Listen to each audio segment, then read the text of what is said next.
มาเบิ่งนกตัวนี้นำกันพี่น้องมาใหม่ๆค่อยกระตกใจเด้ว่าเป็นหยังมีนกอยู่นี่ว่าซั่นผัวว่ามันบ่เป็นของแท้ดอก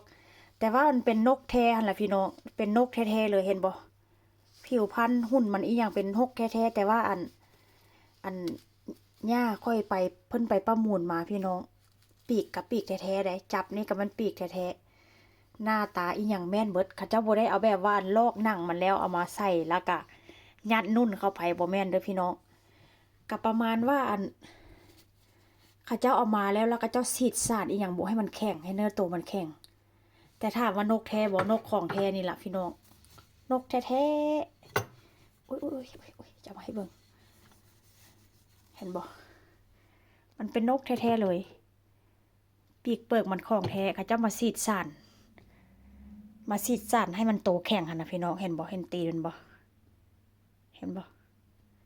ค่อยมาตั้งแต่ค่อยมาก็ตกใจคือมีนกมาอยู่เฮือนว่าซั่นผัวว่ามันเป็นนกแท้ดอกมันนกแท้แหละมันตายแล้วแต่ว่าทางที่แบบว่าเขาเจ้าขายน่ะเนาะเขาเจ้าฉีดสารใส่ฉีดสารให้มันแข็งเห็นบ่แข็งปึ๊กเลยพี่น้องก็เลยมีนกอยู่นี่นกนำโชคได้นี่ได้ตั้งแต่มาเห็นนกแล้วก็มาจับนกตัวนี้มีโชคตลอดพี่น้องมีโชคเรื่องการงานค่อยได้คิดบ่คือกันเด้อพี่น้องเด้ออย่ามาดราม่าเด้อแต่ว่าก็ความคิดใครความคิดมันว่าเสร็จพอตั้งแต่มาเข้าบ้านมาเนาะพวกอะตั้งแต่มาอยู่บ้านน้ำผัวมือแรกพวกอะเดินสำรวจบ้านแนะนำมุมนั้นมุมนี้ก็มาเห็นนกตัวนี้ก็รู้สึกว่าถึกชะตาแล้วก็มื้อใดที่ไปเฮ็ดการเฮ็ดงานมื้อใดแบบว่าของานการค่อยก็จะมาจับแล้วก็รูปนกนี่ล่ะความคิดคนเฮามันก็แตกต่างกันพี่น้องเชื่อถือไผเชื่อถือมันว่าซั่นเด้อนี่ล่ะนกเห็งๆพาปีกบินโชคบินลาภเข้าเฮือนเข้าศาลพี่น้องความคิดไผบ่คือกันเด้อพี่น้องเด้อแล้วกันนี่ สิเอาไว้กินช่วงปีใหม่แล้วก็อยู่นี่ก็เต็มเลยนี่ได้อยู่นี่ก็เต็มก็บ่ได้เปิดจักเทื่อพี่น้องอยู่นี่ก็ได้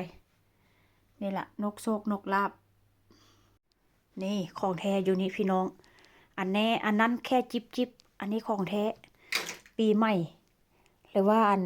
อีก2 อาทิตย์เฮ็ดงานอีก2 อาทิตย์ก็หยุดงานพี่น้องหยุดงาน2 อาทิตย์หยุดกันทั่วประเทศสเปนเลยนี่ของแท้อยู่นี่ของแท้ได้ที่ไหนมาอยู่นี่หลายปีพี่น้องเอ้ยบ่เคยหยิบบ่เคยจับมากินจักเทื่อแต่ว่าค่อยจะหยิบมากินจับมากินปีนี้ล่ะเพราะว่าปีนี้เฮ็ดงานค่อนข้างเมื่อยก็สิเลี้ยงฉลองจักหน่อยพี่น้องบ่ฮู้ว่าอันนี้มากินได้นี่ได้